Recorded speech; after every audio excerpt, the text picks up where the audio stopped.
Janilyn Mercado, ito pala ang dahilan kaya no-show sa GMA Gala Night 2024. Maraming netizens ang naghahanap sa kapuso actress na si Janilyn Mercado, na kilala bilang isang solid kapuso simulat sa pool na pumasok siya sa showbiz.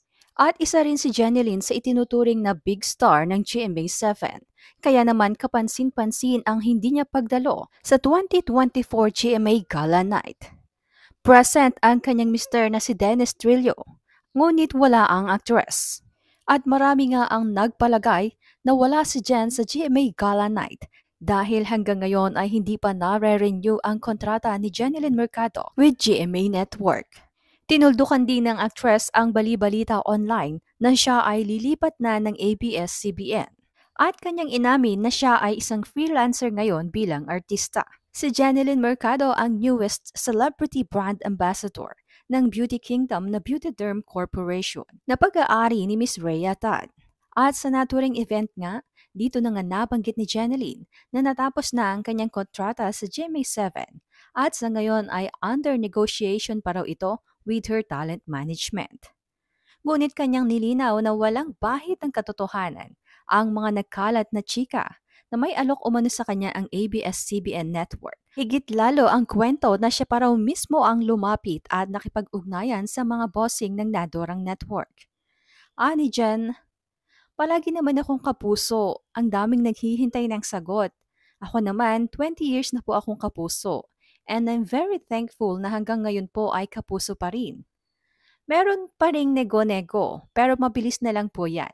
We're just waiting for the contract. Pero happy pa rin akong kapuso. Kung gusto pa rin po nila ako. Pahayag ni Janilyn. Dagdag pa ng actress, basta ganito, kung gusto pa rin nila akong kapuso, happy pa rin akong maging kapuso. Wala pong offer sa ibang network. Samantala, nito lang nakaraan ay inanunsyo naman ni Janilyn at ng kanyang mister na si Dennis Trillo ang pagtatayo nila ng kanilang sariling production company. Sa Instagram post ni Janilyn, kanyang ibinahagi ang ilang mga larawan na tila pasilip nila ni Dennis sa kauna-unahang official meeting nila as producers.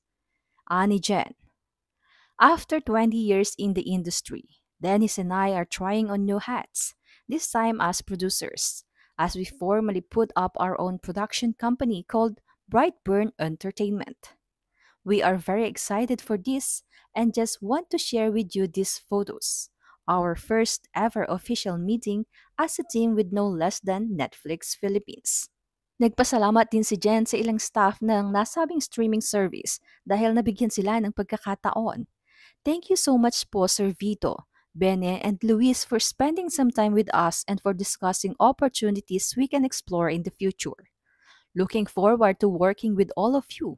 Samantala, inamin naman ng actress na si Janilyn Mercado na mayroon silang nakapreserve na baby boy sa Amerika ng kanyang mister na si Dennis Trillo.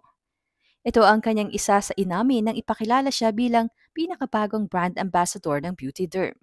Ayon kay Janilyn, bumiyahe pa sila ng Amerika para makapag-harvest ng egg.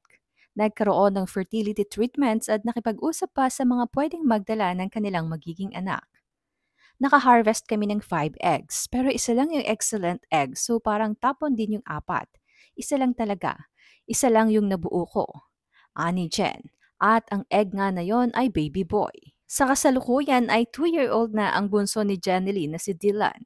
Ngunit wala pa raw silang plano na sundan ito ngayon dahil ini-enjoy pa raw nila ang kanilang moments sa kanilang 3 anak, si Dylan at ang 2 boys nila Dennis at Jen sa nauna nilang relasyon.